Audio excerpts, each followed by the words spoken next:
Welcome back to the morning show here on Arise News with me, Katura King. Next up in studio, I'm joined by one of Nigeria's premier fashion influencers in the Nigerian fashion industry. Ezinne Chinkata is a blogger, stylist, fashion designer and fashion retailer who's worked as a fashion editor for leading magazines such as Wow magazine and Genevieve magazine.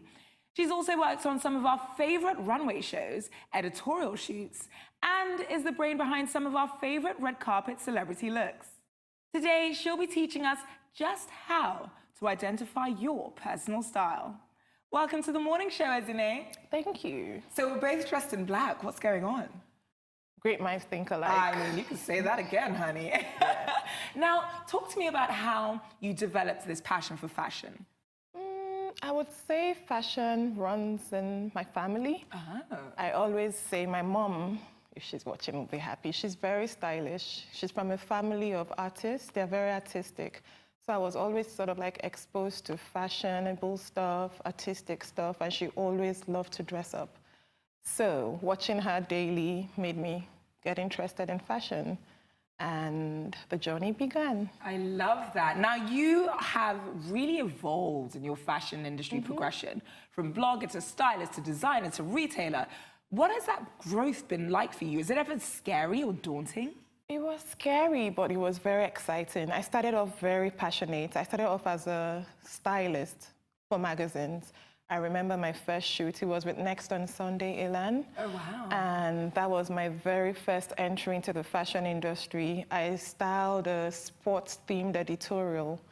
And I was lucky, I started off with a very good photographer and makeup artist. It was Kelechi Amadiobi and Banke Meshida Lawal. Oh, two of the best. I was set up to win from the beginning. So I started with that, and then I went into celebrity styling, and then I discovered I could write. Ooh. Yes, and then I became a fashion editor of a magazine, opened up a blog where I chronicled my personal style, inspirational stories, and then, you know, the progression went on, and then I opened up a store. It felt like the next step and what I would enjoy doing in 20 years, because who knows, I might not be doing everything, but I definitely would still be interested in fashion retail. And with retail, you still do styling. Right. So it's like a mix of everything. So you get to do everything? Yeah. You get to write up your press pieces, so it's everything. Fantastic. Everything for now. Would you say that that evolution was intentional, or it's something that kind of just happened? Some of it just happened, and some of it, the store was intentional. But the blog, the styling celebrities, the writing, that happened with developing yourself as you grew in the job. Right. And as a fashion stylist, you were the fashion editor for Genevieve magazine and Wow magazine, as I said. Now, these are you've really created some very noticeable covers in your time. What has it been like working with all these high-powered celebrities and getting all these magazine covers? I mean, it's so exciting. Very exciting, and also a lot of hard work. It's been great. It's been exciting. I've had like amazing covers that everyone was really excited about. Look at that. Yes. I mean, how did you create this dress? No, I didn't. That dress was flown in from Dubai. Wow. It weighed 5 kg. It looks really heavy. Yeah, it was very heavy, but Tonto is such a good model. She was fun. And then this white shirt? I remember that shot with Uche Jumbo. We had to like get her wet. It was a fantastic one. And what about Eku? Those were one of my earlier shoots with Eku. Eku was a natural. That was a Bridget Awashika dress, and exciting. Amazing. Yeah. So in terms of getting your sort of being seen or spotted as a stylist and getting to work and put your pieces, or your work rather, on magazine covers, how does that happen? Because I know a lot of stylists who really want to get their work seen and noticed by famous magazines, but can't. Firstly, I would say getting my work noticed by magazines, it's the other way around. Right. I worked for the magazine. Okay. So obviously I was in charge of doing shoots. However, for an aspiring stylist now, how to get your work noticed is, firstly, it has to be really good. If it's really good, obviously it can be really good and still no one knows about it. Then you have to like push to get, you have to steadily push to get your creative voice out there. So it can be by trying to decide, like when I started, I used to write for Bella Naija Online. Right. And it was amazing because I had like a column called the Chinkata Style Adventures, and that really helped put me out there. Like people associated my brand with styling. And then, you know, it's not all, at the beginning, it might not always be about getting paid jobs.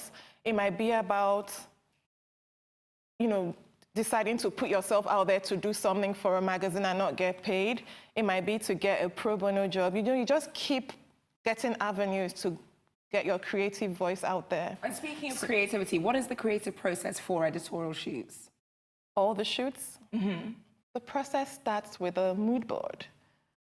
Obviously, if you decide on who you're styling, you might have an idea, but you have to be sure that the person would be able to carry it off. Right. And then the magazine also has to decide on a theme, and then you work with it with the mood board, and then it's sourcing for pieces. That can be very tough in Nigeria. I can imagine. But, you know, if you make sure you have the right size and you have the right style for the design and for the person you're styling, then you won't be all over the place. You'll be like deliberate in your sourcing. It's a journey. Sometimes it's almost like you have to be lucky. You might be lucky and you just run into the most amazing dress, or sometimes there's just no dress, and then you have to kind of like get them to make something. So it's all about passion. If you have like a brief or an idea, and then you get to convince people to run with it with you. So and being able to make something amazing out of nothing. You can decide. I remember this shoot we did with Nikki Oshinawa, and we actually worked with, not paper, we worked with fabric. Fabric? No, like rubber. And we created, it was like a really strong image. So it was, we were just very passionate. And so it was wait, like, where did you get this rubber from? Why is this such an interesting story or interesting fact? I can't remember. It's been ages because I've done like millions of shit. But I remember I worked with a designer called Kem Studios. And we worked with fabric, or is it plastic? And it was really controversial. But it was a really, really exciting shoot. So you can make anything out of anything, yeah. Right. And you opened your Chinkata store in 2014. So that was about 3 years ago. It's quite a while ago. Yes. Talk to me about the journey of owning a store. Okay, so I would have to give a friend credit. Everyone said my mom actually had a retail store earlier on. Right. And that was my first introduction into fashion retail. And I was a bit of a natural.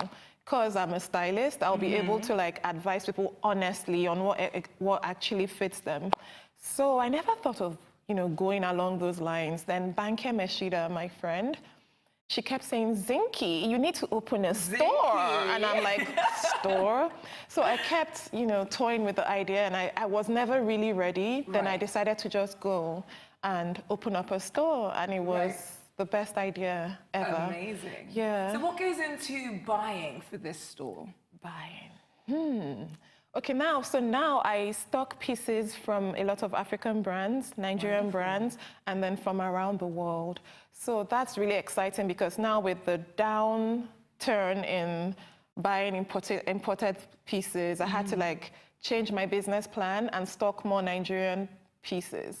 And the appetite for Nigerian brands is huge. Yeah. So it was actually a good move for me. And then why do you think that is? Why do you think we have an increased appetite for African garments now? Because people are becoming more proudly African and understanding that our fashion is good, being Nigerian is brilliant. And I think that the designers are very talented as well, and they are growing. The fashion industry is growing, is evolving.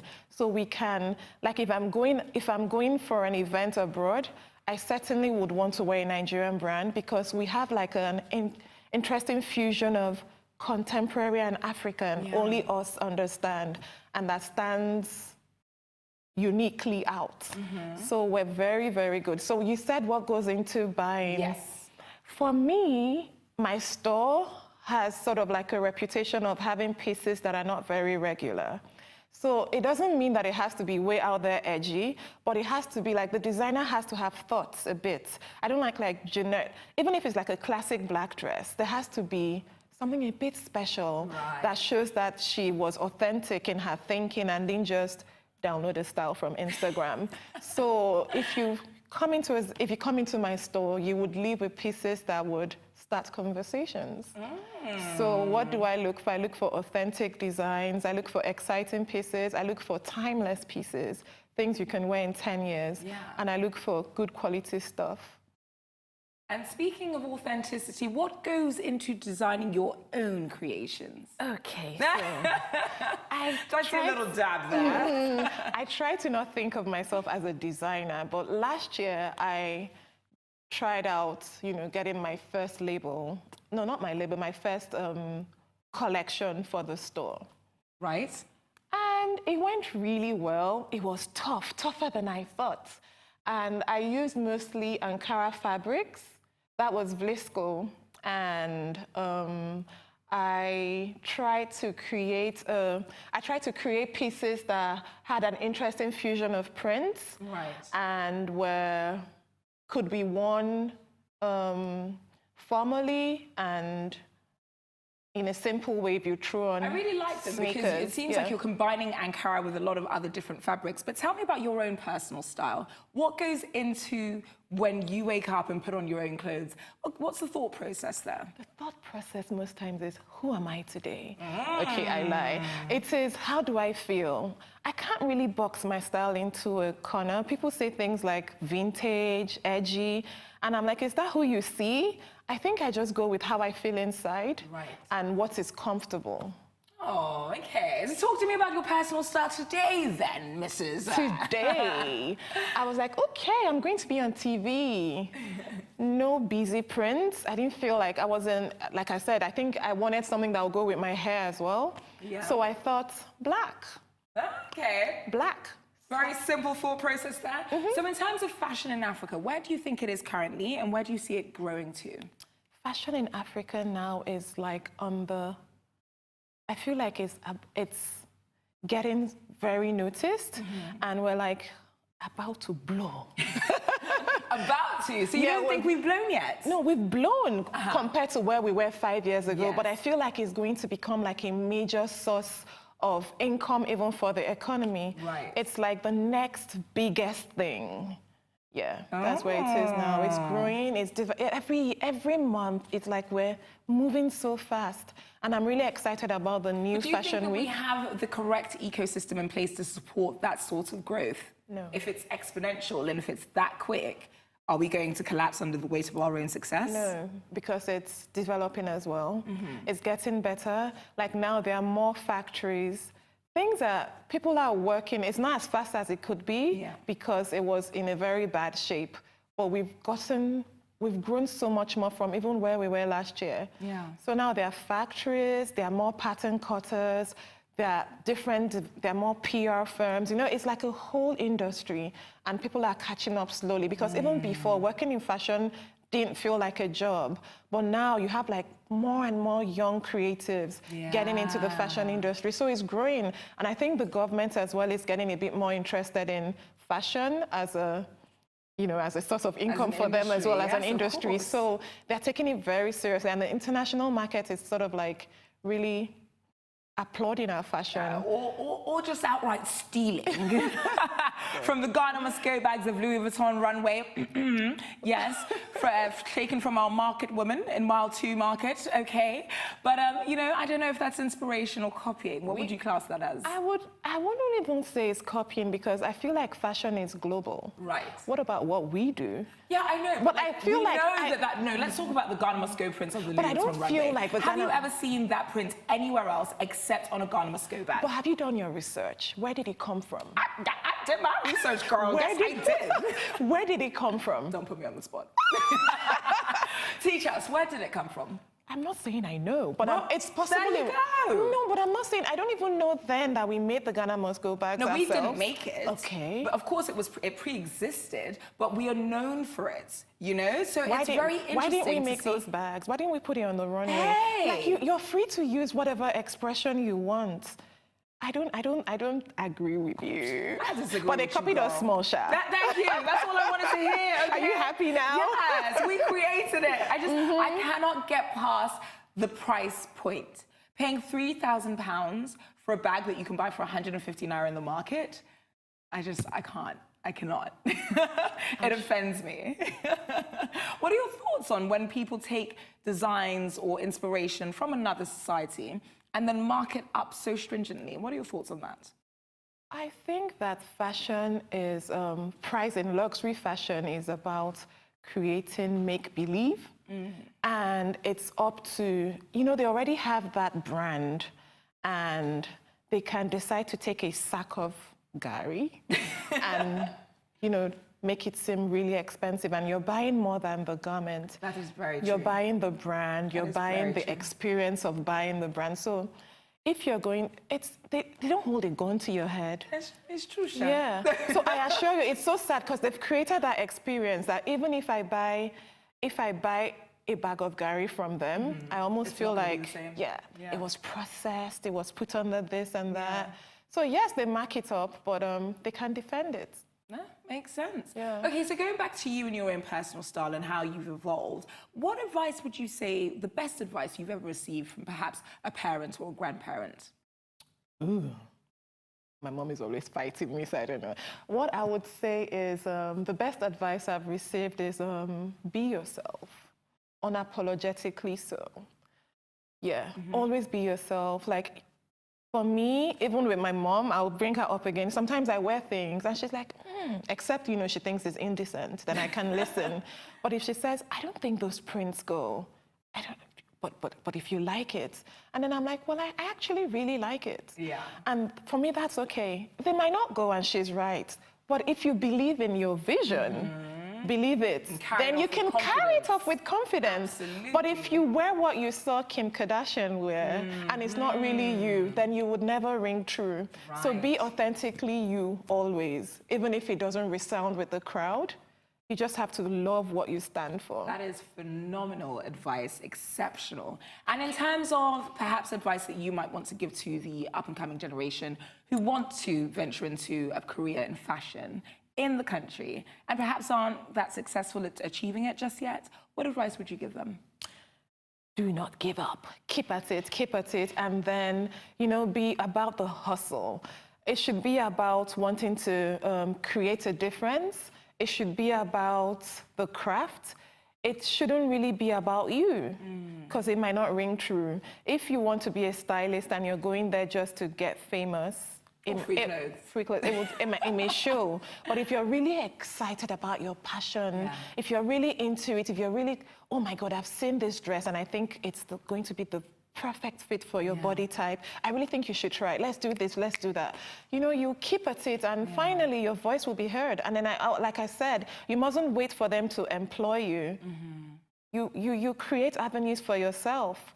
You approach people, you write, you get a blog, you're active on social media. You just keep at it and believe in yourself and keep evolving, keep learning. Ask already as existing stylists to intern with them, do courses, and just keep living the passion, and it would eventually ring true, and it will eventually... So you've got to become a self-starter, create your own opportunities, and don't complain about there being a lack of opportunities, would you say? There might not be a lack of opportunities. You might be lucky like me and you get a job immediately. But if you don't, then you create yours while looking. Absolutely. Yeah. Okay, so you started as a stylist, went on to become a fashion editor, blogger, retailer, all of these amazing things. What's next? Wow. Next is obviously developing on what already exists. I would be launching my online store really soon. Ooh. So you can buy Chinkata unique pieces from around the world very soon. So that's one. And then my blogging, taking it to the next level. That's two. And then the next you would have to watch out. It's a surprise. Yes. Yeah. So we're going to have to follow you to see what that third and final step is. How can we follow you on social media? Firstly, Instagram, Chinkata1. Then my blog. I don't like to call it blog. I call it my website. Your website, your fashion world. Modern blog, Blood is Chinkata. Chinkata.com. You should actually read that. It has interesting stories. Yeah. Does it have fashion do's and don'ts? It should. We'll be talking about that very soon. But for now, thank you so much for joining me, Ezinne. It's time now for a short break on the morning show. But stay tuned, because when we return, it's time for Our Take. Don't go away.